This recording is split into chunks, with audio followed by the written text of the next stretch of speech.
Right. Hello, everyone. How you doing, mate? You well? Yeah, good. How are you, mate? Yeah, not too bad.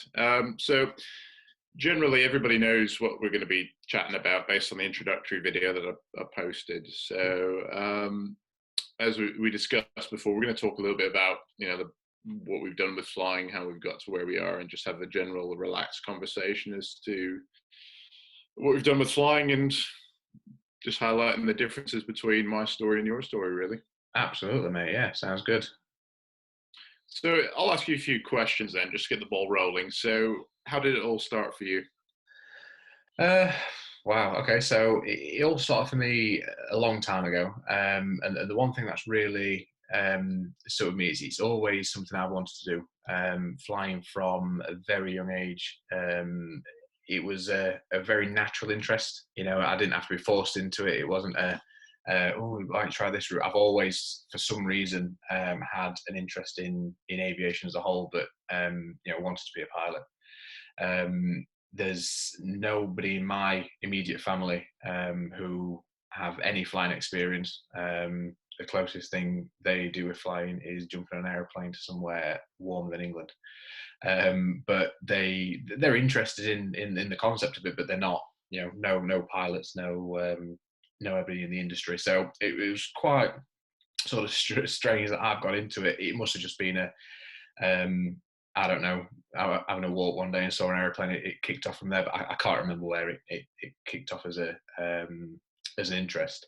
Where my flying career started, I guess, when I was, what would it have been, 9, 10 years old, potentially. I think I got my first trial flight. It's really interesting. I've got a little homemade video of that camcorder video back from, it was at Sheffield City Airport. So there you go. That shows how long ago it was. So Sheffield City Airport, I think in like the last year it was operational. And I couldn't see over the dashboard of a 152. So one quite comical thing is I've got my, what did I get? Oh, my camera. I've got my camera bag in one hand and a pillow in the other. And sort of walking down the apron at Sheffield City. That's something that sticks in my mind. But that was my first flight, and yeah, from there it was sort of set in stone what I wanted to do. Looking into how to do, when to start my flying, where to start my flying. I moved house, so I lived probably about 30 miles away from where I live now. Thinking back, I'd probably been to the same place anyway, but started flying at Sheffield Aero Club in the Midlands, never thought. And it sort of went from there, doing a bit of volunteering, so trying to do as much as possible where I could, basically trying to be around aircraft, and it went from there really to what I'm doing today. Yeah, still remember that day when you rocked up for your first trial lesson with me. Absolutely no idea what was going on, but all I knew is I wanted to be a pilot and how to do it. And so yeah, I went in first to speak to the club just to see where the best things to do, and then yeah, trial flight with yourself, mate. So God, that feels like it is a long time ago, but it feels like an age ago. Yeah. So we flew together for a while, and you obviously flew with Will as well, which is another colleague at Taranis. So where did it go from there after you'd kind of done your schooling? Yeah, so I did the real bulk with yourself at Sheffield Aero Club. I flew about 30 hours with yourself, I think, Trev, and then finished it off the sort of last 10, 15 hours with Will at Gamston. It sort of got towards the end was a bit of a funding thing. I think everyone can relate that aviation is not the cheapest game to be in.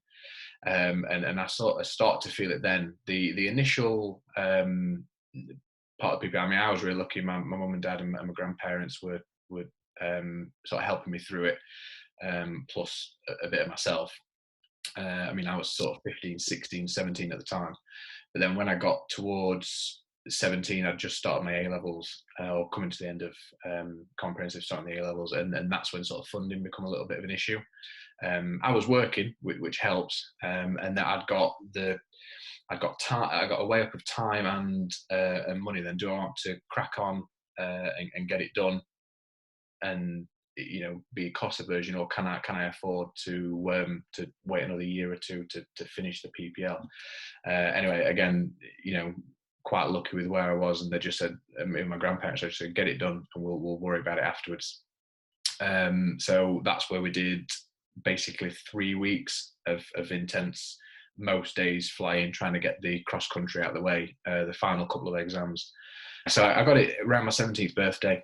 And then from there, it was trying to maintain currency and think about the next step.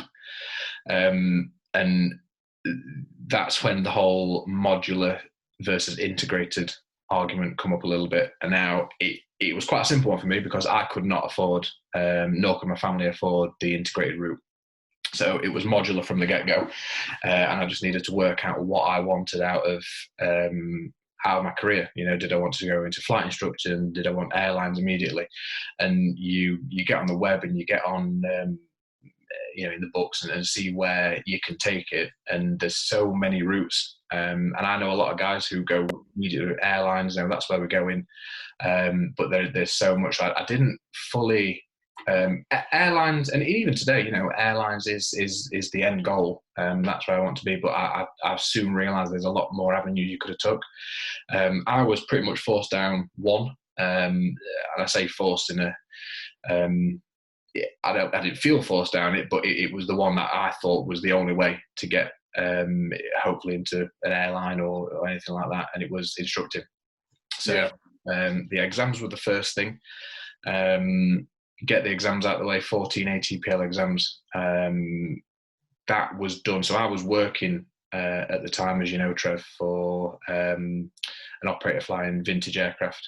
Flew that so I was working part-time, then ended up full-time there for 3 years, having the PPL, doing a bit of our building alongside. And then doing the exams, distance learning. So I couldn't again afford the to be there for 8 months, get the lot done and out of the way. I did mine over 2 years. So we operated during the summer, March to October, and then October back through March was the time where I basically could go and do some studying. So I'd study 9 in the morning till 9 at night with a laptop, and got the ATPLs done over 2 years, which was about a year's worth of studying, but 2 years from start to finish. And then that opened so many doors for the CPL and onwards. Okay, good. That's interesting because it's very, very common kind of route that a lot of people tend to take. Besides integrated, but you had quite an interesting step up really, and came across Will, who offered you that opportunity. Do you want to talk a little bit about working with vintage aircraft and the sort of role that you had? Yeah, so Will was a flying instructor at Sheffield Aero Club, and that's where I met him through the flying school. And at the time, Will was starting to set up the vintage flying company. So I knew what was going on. I'd seen the aircraft, but I was still working with the flying club on a voluntary basis. So going, just spending my time there, washing the airplanes and just trying to be around the aircraft as much as possible, really. That was more of an interesting, I wanted to do that. It wasn't I'd got the end goal in mind, but I just wanted to be around the airfield. And then I got approached one day by Will and said, look, this is happening. We're getting busier. Do you want to come on as ground crew? So I was still at school at the time. So Monday to Friday was a no-go, but the weekends I were free. So I said, yeah, I'll come on and see where it takes us. Now, that went from what I remember being one flight per week, really, one maybe every other day, to 30, 40 flights per day, and it really got busy. So I had a bit of a decision to make, and I'll always remember the day where I started to think, right, well, A-levels, I've got one route, continue with A-levels. The other route is try to get an apprenticeship with anything, not necessarily in aviation. This can be with anybody. And my dad was a gas engineer, so he come home one day with the forms for a British gas apprenticeship, and I'd got them in one hand. I'd got on the laptop, I'd got the RAF. I was 16, 17. I could apply for the RAF and see where that took me. And I just out of on complete whim text Will and said, Nate, do you know of any apprenticeships that keep me in the industry? What I didn't want to do is I'd sort of got my grounding with the Aero Club and in this job. I didn't want to step back from the industry then in 5 years' time, try to find another route in. I thought if I can at least stay around aircraft, even if it's in the most vague way, stay around aircraft, I think that would be better. Anyway, I spoke to Will and he said, well, no, I don't, but let me sort of keep you posted. So I thought nothing of it. I think then about 7 days later, I got a phone call saying we'll set you an apprenticeship up, start whenever. So I finished that year of A levels, and then I went to work full time with Will, and it sort of went from there. I'd got part of the deal with the apprenticeship was get the CPL and the flight instructor rating out of it, which it went like that. You know, after maybe 3 years, get the ATPLs done, a CPL license and a flight instructor rating, with the idea to fly the Tiger Moth at the end of it all. Yeah, and that's sort of where it went. That was three gusting 4 years from that day onwards. That's what I was doing. So you did your stint, eventually got to a point, I can recall, you know, where you got your flight instructor ticket and you were able to actually teach on the Tiger Moth. Absolutely. We had a slight shift with the business, and then you moved on to future things from there. So where did you go after the Tiger Moth? Yeah, so the whole idea, I'd worked towards flying the Tiger. I got quite a few hours under my belt on the Tiger Moth, doing some really interesting flying when the weather was good. As you know, it's not not great in any bad weather, but yeah, got some decent flying and some really good experience. You know, people experience dealing with aircraft, not just necessarily jumping in and flying it. I got the whole shebang with that, so it was really nice.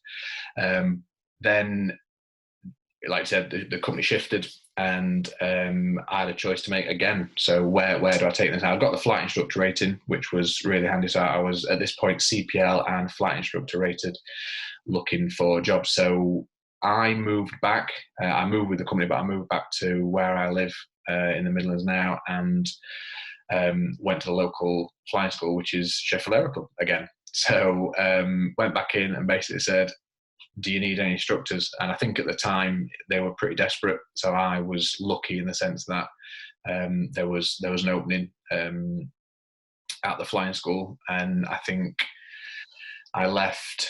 Yeah, I left the vintage company, and within the month I was instructing. Can't remember exact time scale, but then I was instructing at Sheffield Aero Club for about a year and a half. Bearing in mind at this point, I'd not got an instrument rating. I'd not even set foot in a multi-engine aircraft.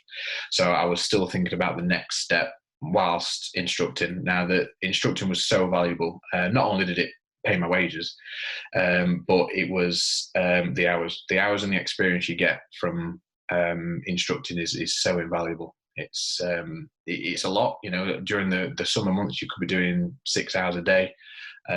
You sort of need to do that, because then you could have, I mean, this current climate that we're in at the minute is a great example, but you could have a string of 2 weeks bad weather. We were operating on a short grass field. If we had a couple of days of rain, that was it for a week. You know, the field wasn't good enough to operate in and out of. So you had to do as much as possible when you knew you could, to prepare for when you couldn't, and the winter or stuff kicking off like it is at the minute was an example of that. So I flew for instructor for about a year and a half. Yeah, and for all those who've done instructing, who will do instructing, it's just a fantastic job. It's a great way to get your feet into the industry. Obviously here in the UK, we've got a slightly different way of getting into an airline job, and it's not quite as prescriptive as North America or the other parts of the world. Yeah, but basically you can go straight out of flight training, and if you do well at an application phase, you can get yourself straight into a jet. But if you do get a chance to do instructing here in the UK, it's always a good learning curve. So you did your instructing year and a half. Usually at that stage, most people are looking to push on to the next hurdle. What was your next opportunity? Yeah, so I loved instructing, and the reason it came out, so like I said, it was progression. I wanted to do other stuff. there was part of the winters were tough as well. You know, I wanted to progress personally, so you know, things like buying a house, for example, was almost impossible whilst I was instructing like that. So I wanted to progress personally, but also professionally. And I so through that year and a half, I was operating with the Aero Club. I got my multi-engine instrument rating, so that obviously opened a lot of doors, and that was sort of the final bit before, right, here we go, where can this take me? And I was looking all over. I looked north of country, south country, even abroad. You know, I looked at whatever was available, and I come across a company which I'd heard of, but didn't really know what they did, which operate out of Doncaster Airport. And judging from where I live, it was about half an hour drive away. So I thought, right, let's look into these guys and see what they do. And they were offering a multi-engine piston job. It was very, you know, the job advert didn't give a great deal away, but it was a multi-engine piston, and I had the minimum hours. So I thought, right, let's stick an application in, and I'll do a bit of research on the company. So the more and more I researched into this particular company, they seemed really interesting. The flying was very different to what I'd done before. Day, night operations, IFR, VFR, and I thought, right, this is a really good, initially, I thought this is a really good stepping stone for what I might want to do in later life.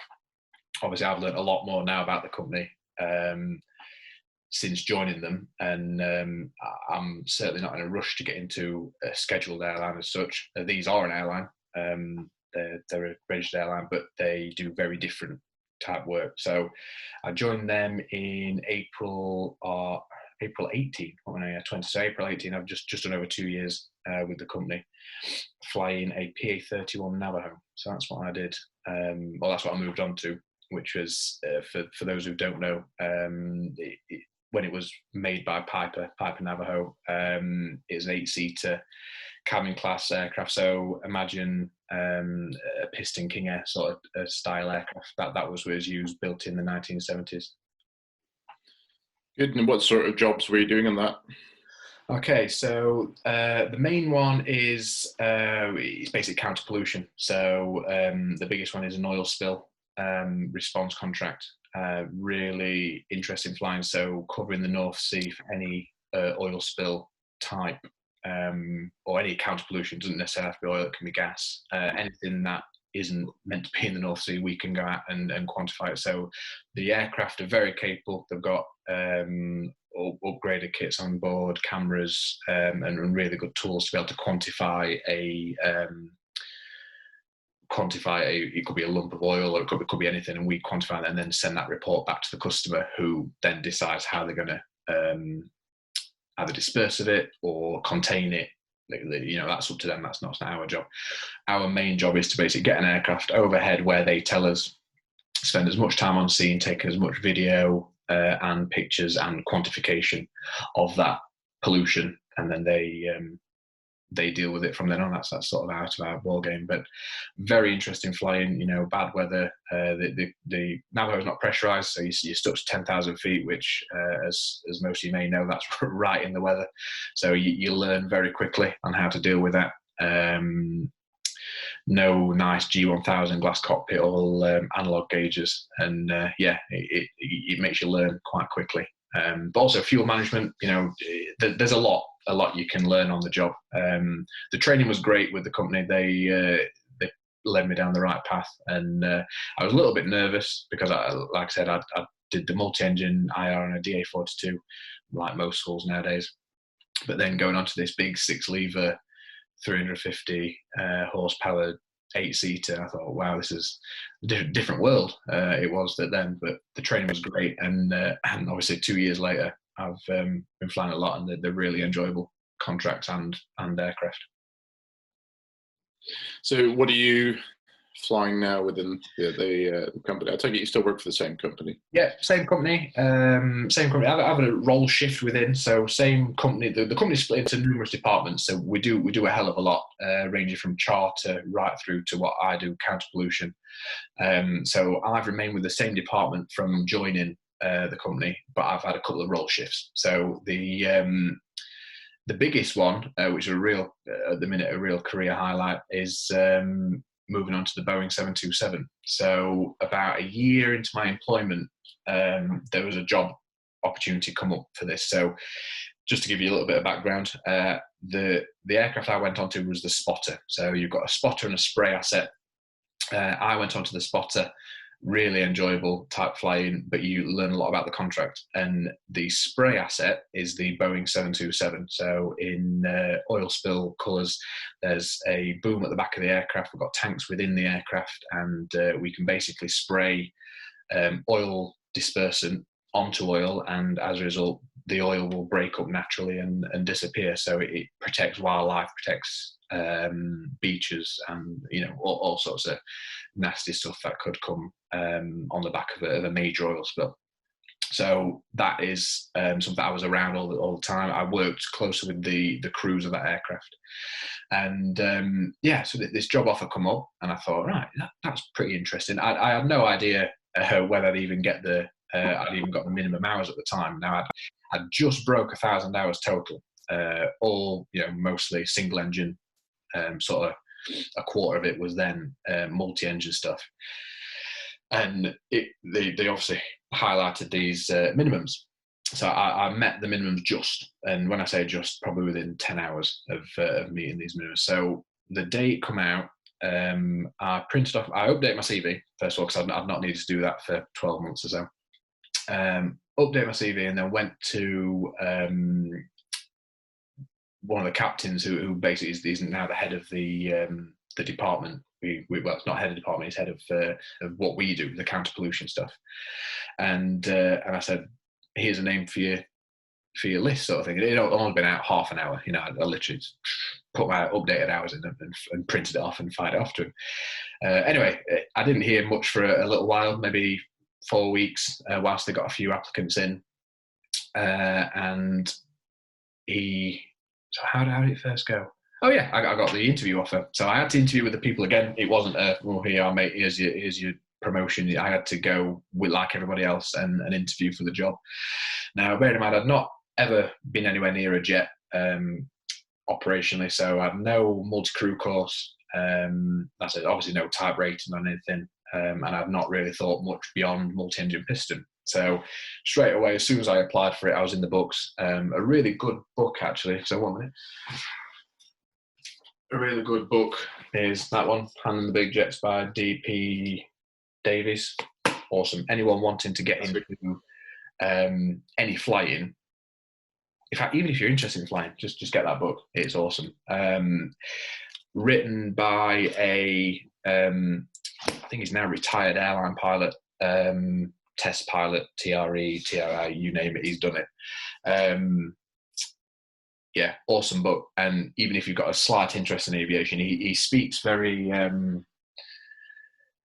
It's just so down to earth. It's not a technical book by any means. It's just one really experienced chap telling you about his experiences and what he thinks is the best course of action. And I read the whole lot, and it really helped as an introduction to what I was going to do. So anyway, that was the research. Obviously, the normal stuff. In fact, I went to you, Trev, and sat at a Starbucks local to us, and went through interview prep and airline selection preparation, which really helped. I don't think I'd be where I am now without that preparation, mate. So thanks a hell of a lot for that. You put us in the right, or at least you guide us down the right path to then end up successful with that. So.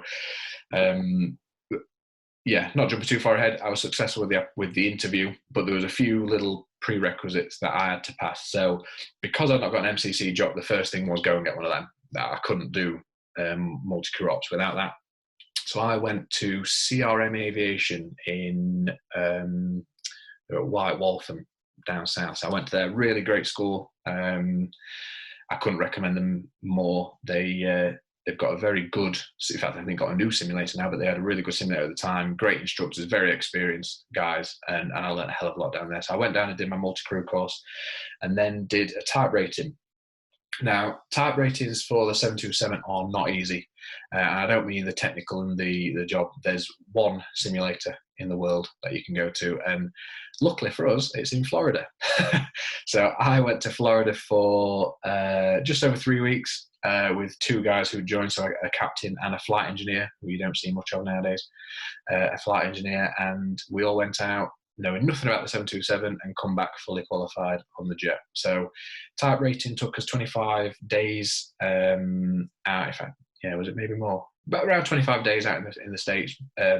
Before that, we did 4 weeks ground school, and then come back for base and line training. So I did the first circuit ever in a jet was at Doncaster Airport, which is where I work, in a Boeing 727. So that'll, that was great to say that I'd achieved that. And now it's like the flying rate isn't massive. We're not flying like scheduled airline. We're not flying 5 days a week. We fly once a week, once every 2 weeks. But the thing for me is it's time in a big jet, doing really interesting type flying, and I love being in the aircraft. So that, alongside the Navajo flying, is a perfect mix for me at the minute. Good. So what sort of roster are you on at the minute? The roster is fluid. They try their best to keep it to a 4-on, 4-off type thing. Now, again, with my role shift, I do a bit of both, and a little bit of admin stuff. So they're very good. They put the roster out 2 weeks prior to the month following, and they obviously take on board if I say to them, well, can we have this day off or these set of 2 days? They're very good at trying to make the roster out. So it's quite a fluid roster. There's no set regime for me as such. All the guys in the company do have a set, because that works for them. It's good for me because I do live so close, so I'm not necessarily living up somewhere for 4 days and having to go back. I'm home every night pretty much.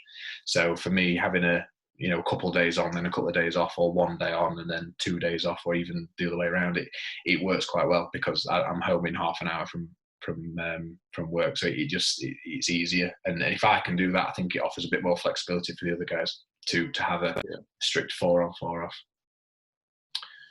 That's good. So in terms of jobs going, that's actually quite a cushy gig, really. Yeah, I love it. I think it's great. I love being, even if we're not flying, you come in and do an admin day. As you can probably appreciate, a lot of our work is standby, so it could be sort of 10 hours a day on standby, ready for something to kick off. They're very good at training, so we fly at least once a week, and that's at the very least, but there's a lot of little ad hoc ferry flying, maintenance trips and all sorts of stuff. So it's great. The flying rate is exactly what I need. I did a lot whilst instructing, so I don't need to do 6 hours a day every day now. It's I'm just enjoying the interesting type flying at the minute. Oh, cool. So what do you get to do any time off then? How does that work? Where does it time off? So there was a bit of a transition when I started working for this company. There was a bit of a transition where flying was my hobby, not necessarily my job. Now, I'd focused so long on flying being that hobby, I sort of didn't have any others, if that makes sense.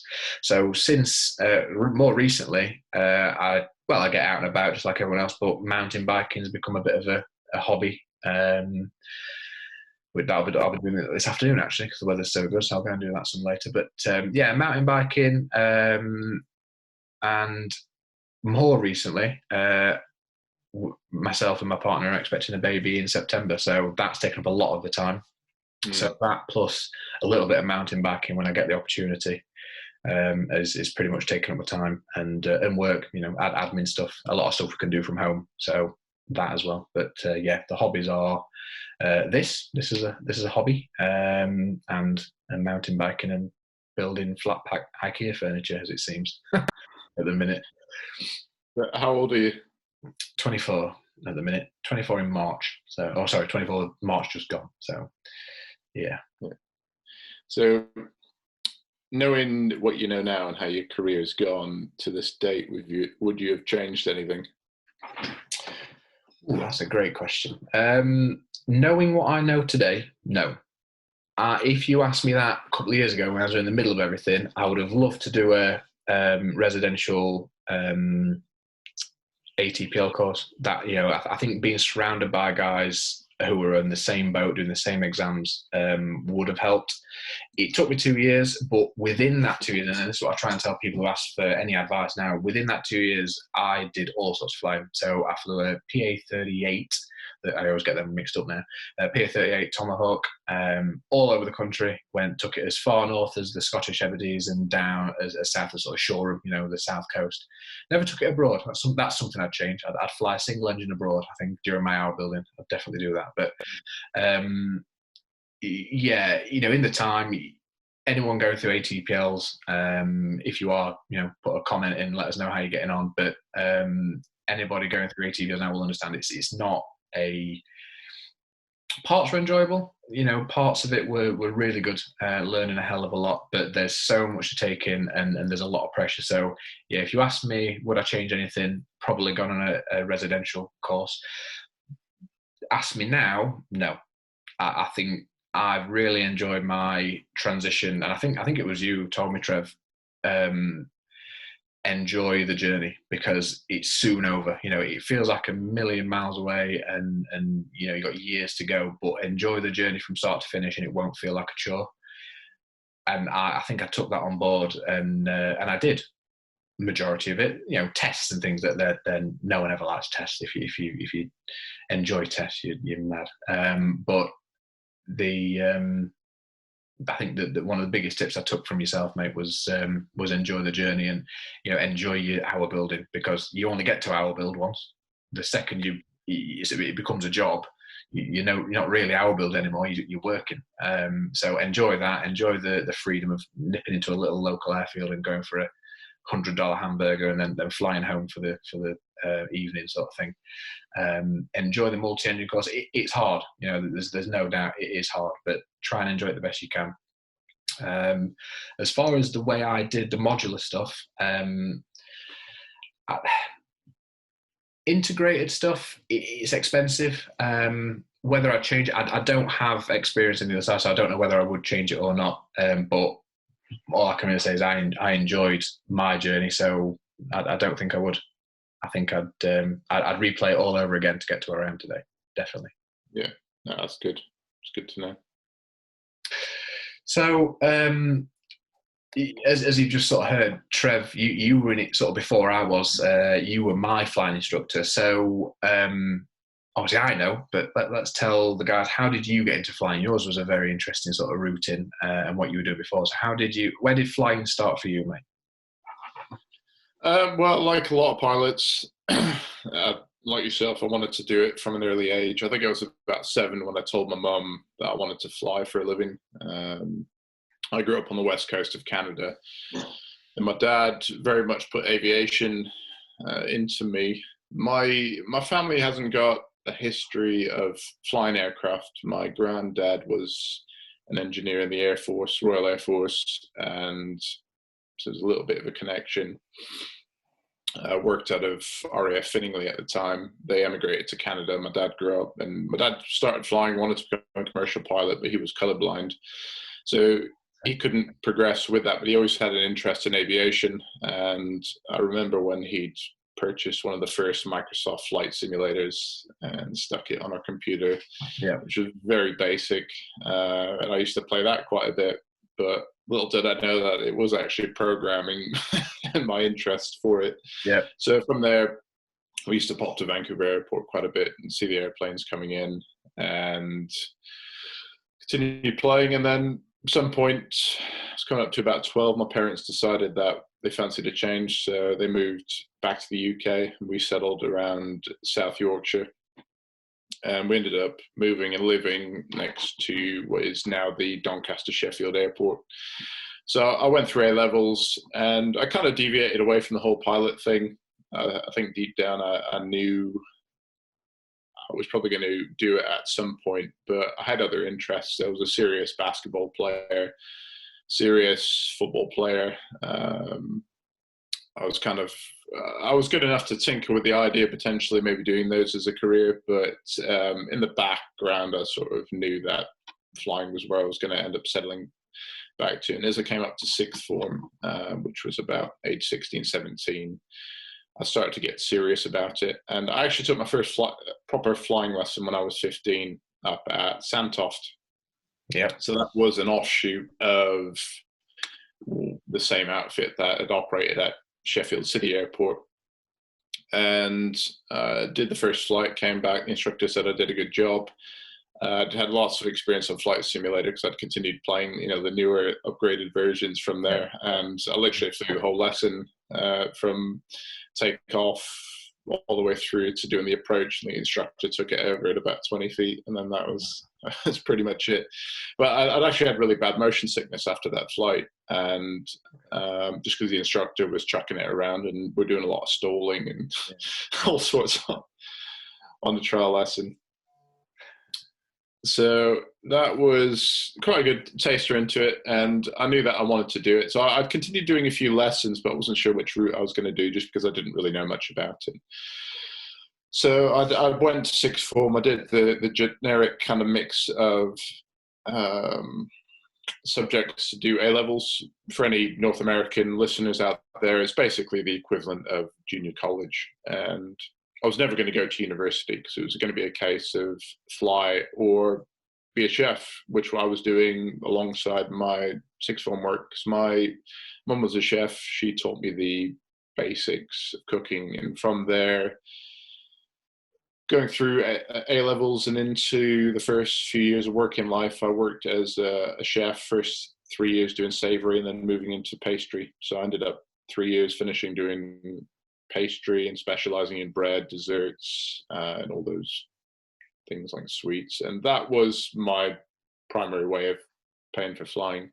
I didn't have any access to any money. My parents were pretty broke. They did help out a little bit, but most of the backbone of my flight training was paid through the money that I earned through catering. I took out a few little loans here and there, but I was quite keen to pay those off very quick.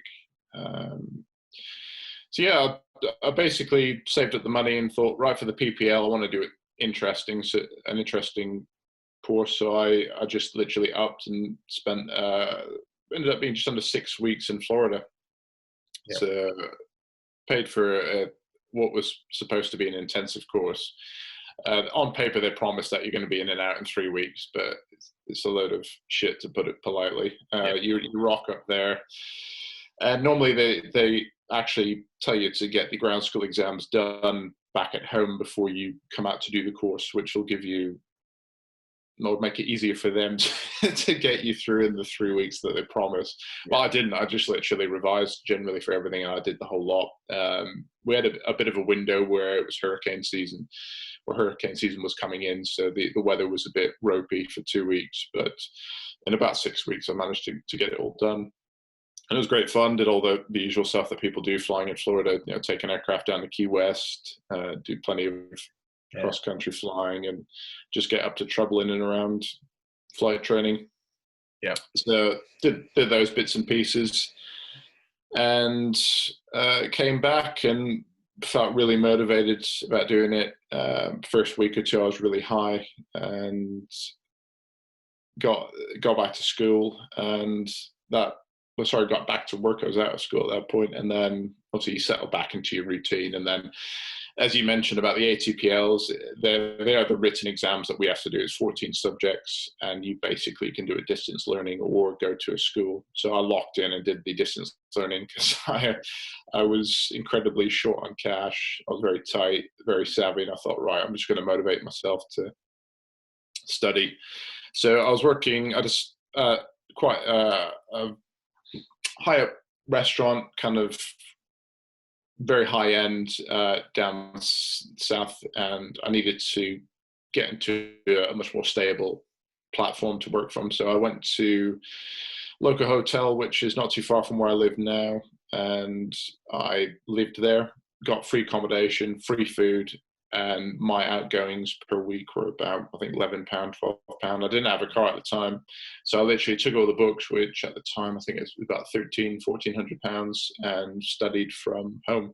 And I'd work first thing in the morning, do 2 hour study, go do a 3 to 4 hour shift, come back, study 3 hours, go do the evening shift, and come back, maybe study another hour. I did that repetitively for about 12 months. So at that time, my parents were getting sick of the UK and thought, right, we've had enough. We're going to go back to Canada. And they gave me a deadline to work off in order to get out of their house. They gave me the option to go back with them or stay here in the UK. And I was pretty committed to what was going on here with flight training in the airline industry. At the time, Canada was in a recessionary environment and Europe was booming. There was plenty of airline jobs. You could come out of flight training and there was a good chance you were going to get straight in. Because at the time, I thought flight instructing would be good fun, but as most people going through the flight training, they're sucked in by that image of going straight into a big shot. And you know, it's that is the end goal that you're striving for. So I was very much taken up by that, and did the exams. Now, normally you break up the exams, do them in a couple of sittings. I didn't have that luxury with work, so I literally did all 14 exams within a month and a bit block period, and came out with a decent enough average, and then straight from the exam hall, which was a complete no-no. I shouldn't have done because you're supposed to wait for your results. I literally took the train straight to a flight training organisation, and which was just north of London, and cracked on with the modular CPL course, which I did in 4 weeks. Wow. And to be honest, the can-do attitude kind of pushed me through to get it done, but I went there ill-prepared. I've got the flying done. All the hands-on flying bits were all okay, and got it done within 4 weeks for the first time pass. But exams, I was waiting about 11 days for those results, and luckily I passed everything as I needed to, and went there with an elapsed single-engine piston rating as well, which they had to renew for me. I didn't even realise that's how lax I was about it. So I got the CPL done, and I thought, right, definitely want to push on with the training, but the airline industry was going through the 2007-2008 phase where it was just crashing. So the economies were going down the pan. There was no airline jobs. A company called Excel had just gone bust. Fly Globespan was on its way out. Lots of pilots were flooding into the industry, and I thought, there's no way in hell I'm going to get a jet job or any sort of flying job. So I thought instructing is my best bet. So I did my CPL and pulled out of the flying school, which had just upped the instructor course by £1,000.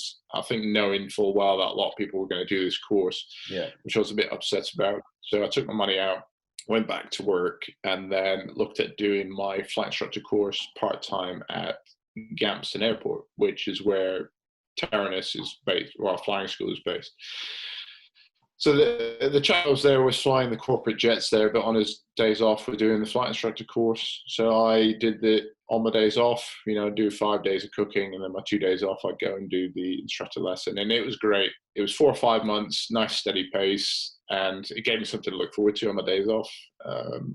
Got to study all while I was working or in between work, and go do the FI course. So to get that done within that period, and got out of training, and he put me in touch with another school at Galveston, which gave me a bit of flying work. But I think on the first year I did about 25 hours instructing while I continued working as a pastry chef. Okay, yeah. And I was basically doing my best to try and get an instructor job. I'd sent out within about that year period,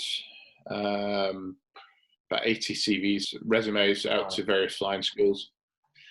No real response, just because they weren't really hiring. Because not a lot of people were going into flight training, just because there was no cash to lend from the banks at the time. And it just so happened that a mate of mine, who's still a mate today, has got a flying school of his own, sent me a text. He was working at Netherthorpe and said, look, the CFI's just walked out. Get in touch in about a day or two when the dust settles and get yourself here. So I rocked up. Myself and another instructor came for part-time flight instructing jobs, and I just, like yourself, sunk my teeth into it, took whatever flying they could give me. Yep. I pissed off the hotel I was working at, because I was just taking any bit of flying and working it around my pastry chef job. And it just so happened that one of the girls that was there at the time had moved on, managed to get an airline job with one of the regional carriers. It was BMI Regional at the time, which is no longer here. She'd left, and they needed a full-time instructor, which was quite a big leap for me, because it was the obvious move. I was the only one there really instructing relatively full-time. Yeah. So I was willing to take it on, but it was a case of going from full-time guaranteed employment, having accommodation paid for, to then jumping into flight instructor, as you know, doesn't give you a guaranteed wage, and moving into a flat, and personally it was great advancement. So got a flat fairly close and got stuck in and did about 6 months, and CFI at the time had moved on to a King Air job, and they were looking for a chief flying instructor. Nobody wanted to do the job. Nobody ever wants to do it because it's a fairly thankless job. And I just had the minimum requirement, 500 hours instructing. And the only thing I really had on my side was not experience, but just a can-do attitude. Be positive, energetic, give more than what the customer wanted. And luckily, the Aero Club had been through a phase of, or a demise, and in that they needed a change in positivity and vibe, which is what I could give, and which made up for my lack of experience. So ended up doing 18 months altogether there, and obviously met yourself there.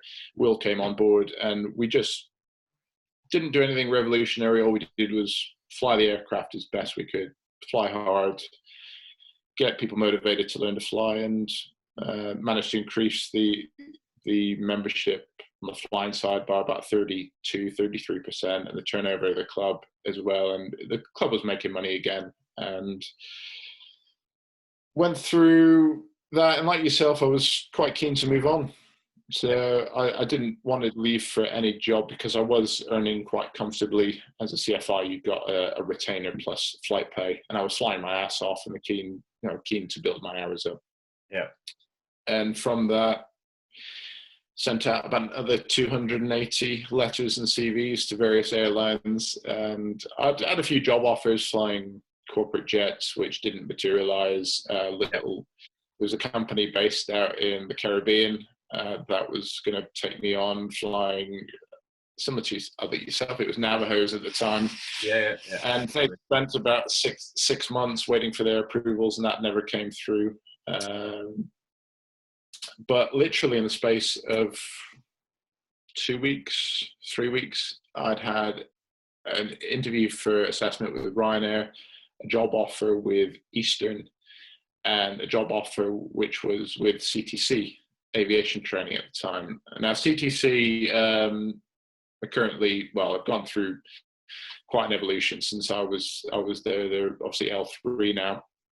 But they were offering this really interesting sponsorship deal where you could go and go and instruct for them, but they'll pay for the upgrades to become a multi-engine instructor as well, teaching CPL, instrument rating, and various other bits and pieces that they were doing. Now, at the time, they were specializing in integrated training, and I was a little bit bitter with them because when I was 18, I did apply to join their scheme, and this was one of the schemes where you didn't have to pay anything. It was a bond, and you had to be able to prove that you could repay it back, if I recall, but the airline would take on the bond, and it was quite competitive to get in because I think they took about the top 2% at the time. And I went and did the selection. I failed one part, which was the maths bit of the assessment, and they'd sent this very quite harsh email saying you're not suitable to be a pilot. Lo and behold, I ended up applying to go and work for them.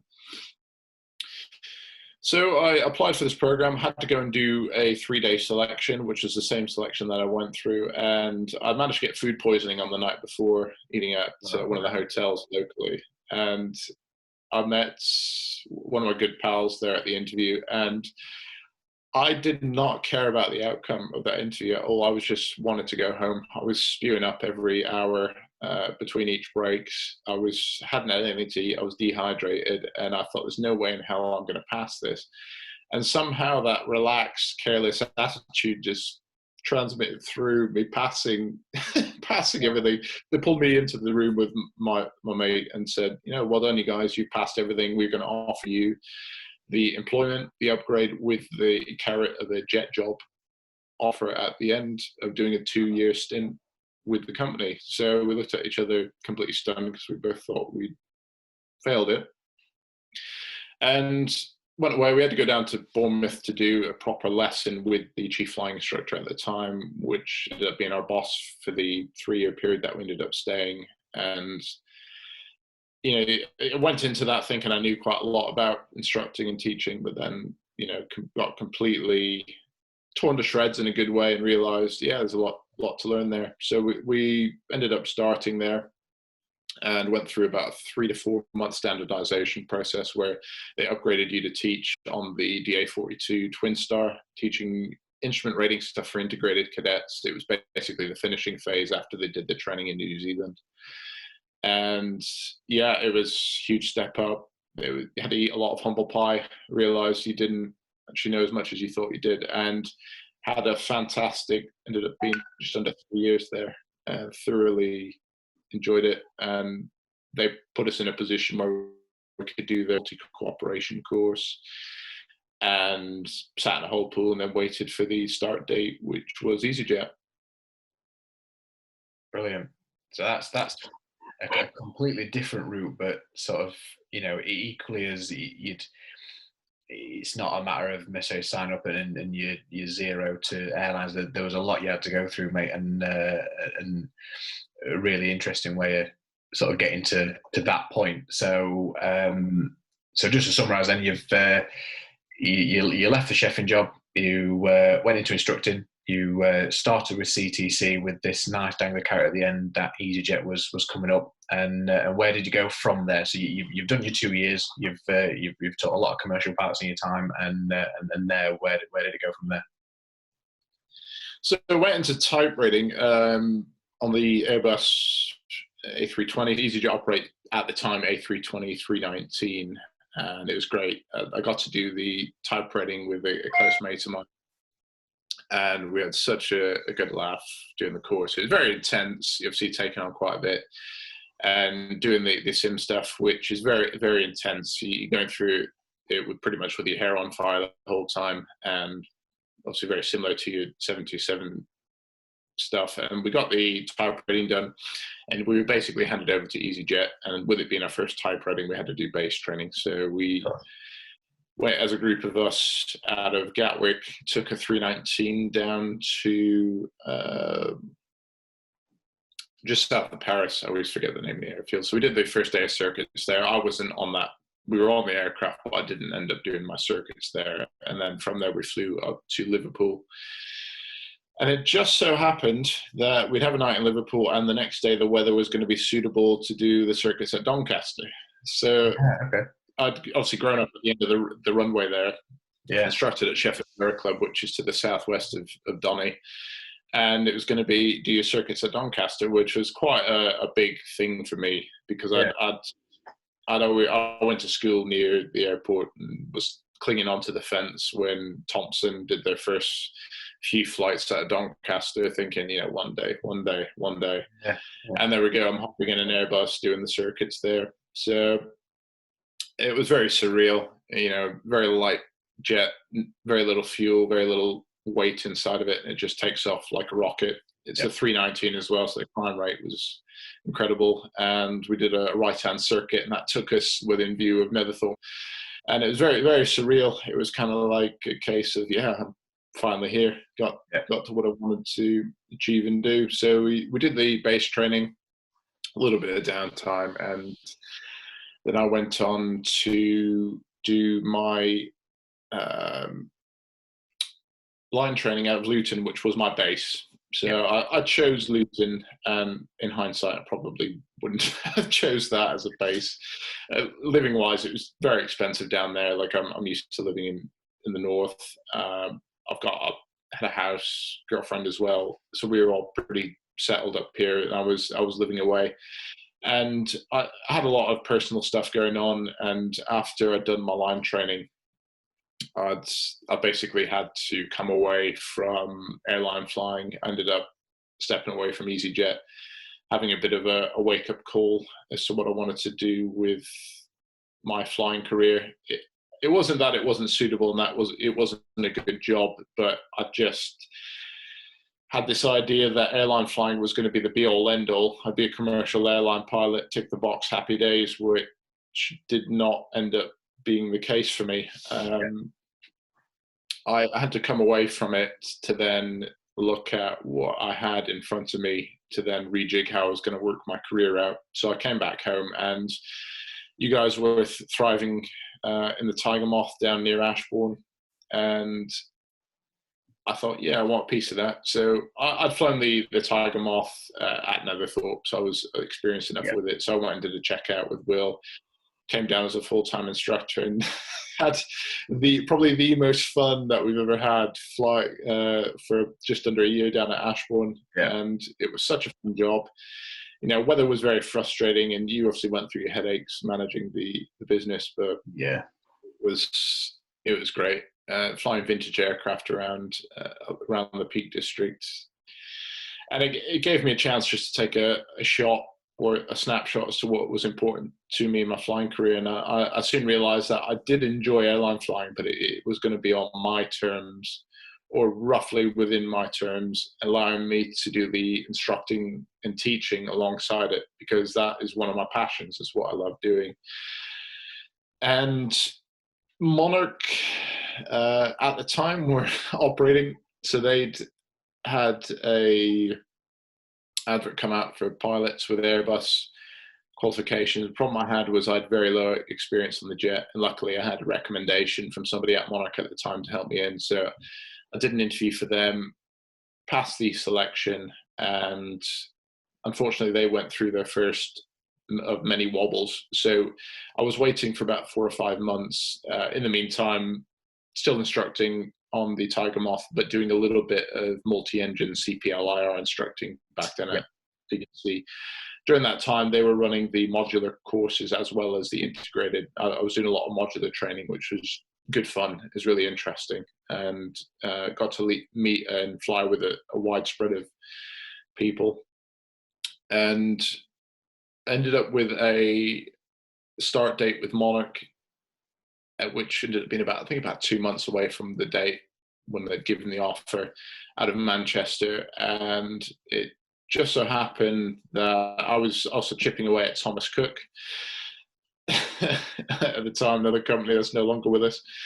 And I really fancied going to Thomas Cook just because I had an ex-student of mine who'd got there, who was based at Manchester, was really enjoying it. And they had an East Midlands base, which wasn't too far from Ashbourne, but was also commutable from where I was living at the time. And the airline was just that little bit more old school. I'd always flown with Thomas Cook at the time, back and forth from Manchester to Canada to see my family, because they were part of a company called Canadian Affair.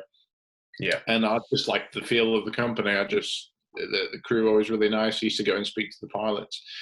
And I used to go up and talk to the pilots about the company, and they said it was great. A lot of them had come from, my travel and air tours, and were original Thomas Cook pilots, because the company had merged with various other companies. And I thought, yeah, this seemed really cool. And the chap who was doing recruitment contacted me, said, can you come in for an interview in a couple of days? And I went down to Gatwick.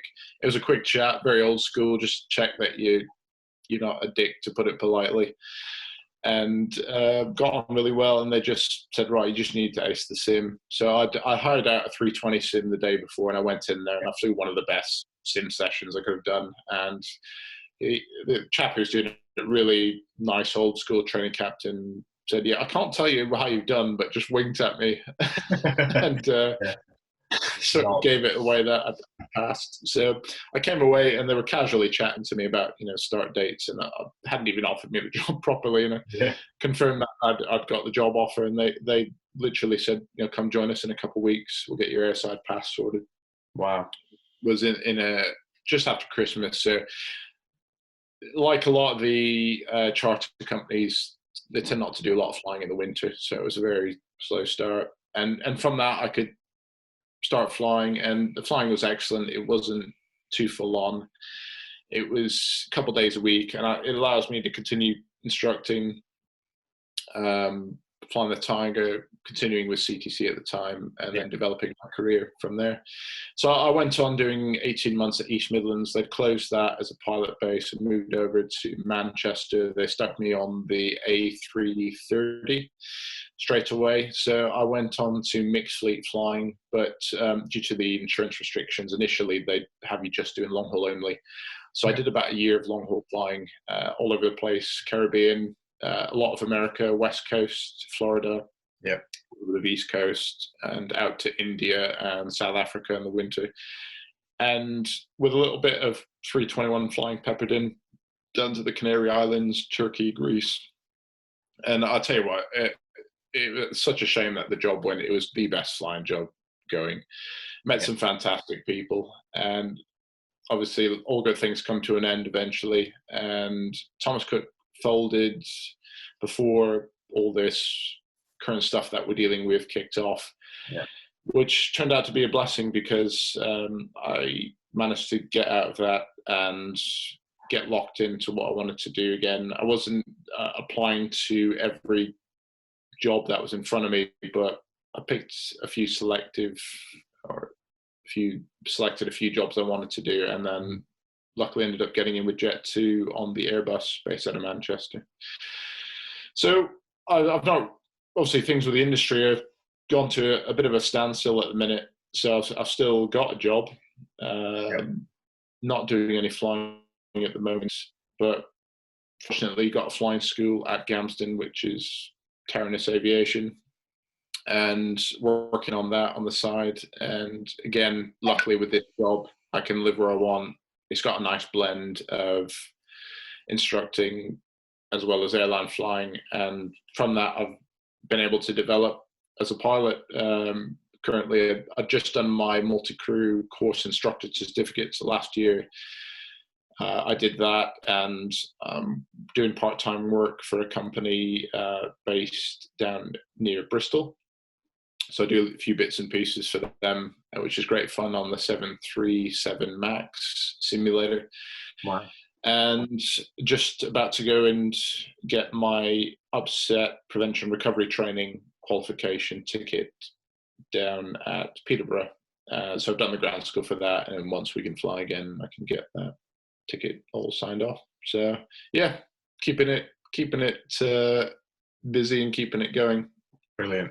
I mean, that's such an interesting sort of a journey you've had up to now, Trev, and you've got a really, really long one to go. So hopefully, when this flying starts kicking off between the flying school and Jet2, mate, you'll have a really good variety of flying to get into. Yeah, definitely. And the same question you asked me, is there anything you'd change from your flying, your ATPLs, your CPL, up to where you are sat talking to me today? Is there anything you'd change, or you'd advise the guys watching to do differently?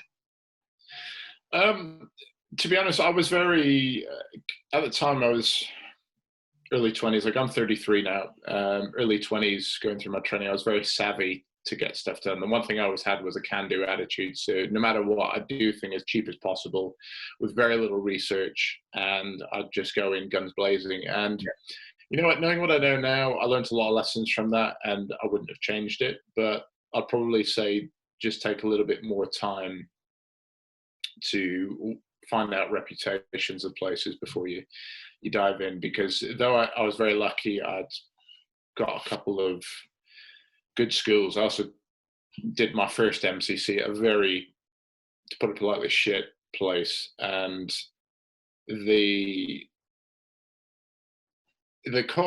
course cost represented the quality of teaching that I'd got. I ended up having to do a full MCC again. Luckily, it was paid for by another company. But yeah, I'd probably say be a bit more selective about where you're going to go for your training. And the most expensive course isn't necessarily the best. Like at the minute, the integrated training route is having its own issues as it stands. I won't go into the ins and outs of that, but you're not exactly getting what they say on the tin at the moment, and doing an integrated course isn't going to guarantee success in the industry, particularly now that there's a huge shift in how things are progressing. You've got a lot of pilots into the job market now. So Yeah. there was a similar situation that when I went in, there was a lot of pilots out of work.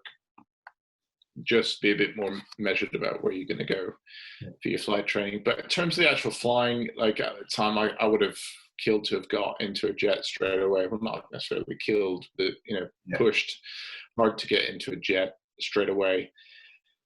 I wouldn't have changed it because the end result was the same. I got there realizing that though I do enjoy it, it's not my primary motivation for flying. Yeah, I've hopefully got a good 30+ years in this job, provided automation doesn't take it all over. And I'm very lucky in that I can live a very diverse aviation career, flying, continuing to fly at the moment, vintage aircraft. I still fly Tiger Moth, still get to fly around in a Cessna teaching people to fly, still get to fly multi-engine aircraft, and still get to mess around in a jet. So no regrets. No, absolutely. And just on the back of what you said, regarding doing research, I mean, that's what we're sort of here for as well. So anybody has any questions, chuck them in the comments. We'll do as best. Just backing onto what we've done up to now, 2 very different routes. And if we can't answer, we can certainly hopefully guide you down the right research. So yeah, stick a comment in if you've got any questions at all. So as we said before in the introductory video, all we're trying to do here is provide a genuine information stream service for people looking to become a pilot. The reason why we've gone through and talked about our story was just to show you that average people from average backgrounds get into this job. It tends to be very different from person to person, and no story is the same. So we can give you advice based on the current state of the industry and what's going on. We have a flight training business, TarnisAviation.co.uk. Also, links are in the description. You can find out a little bit more about us.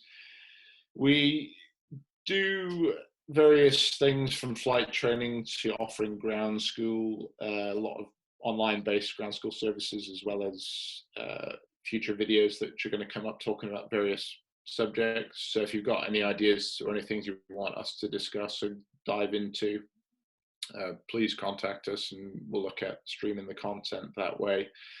But the main thing that we want to deliver on this channel is that it's not going to be overly stuffy or too formal. We're very professional in how we handle things. We get you through what you need to get through, but on a very grounded level. So if you're looking for aviation porn or another dopamine hit, you're not going to get it from us. So if you're looking for information relating strictly to flying and flight training, this is your source to come to. We're not going to be right 100% of the time either. But generally, we're very thorough with how we do things, but we do make mistakes.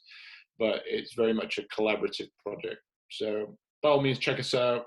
We throw the odd picture up on Instagram, but that's about it, really. We've got the channel, the website, and hopefully we'll speak to you soon. Absolutely, yeah. There's no set. It's not necessarily weekly or bi-weekly yet, is it, Trev? We're not sort of being as formal as that. I'm sure they will come up with some natural order in how often you can expect a video or a video podcast, what I want to call this. But we'll keep you updated through the socials. And like I said, if there's any questions, comments, or even if you just like it, let us know. Or even if you don't like it, let us know. We'll change it. All right. Thanks, guy. That's it from me.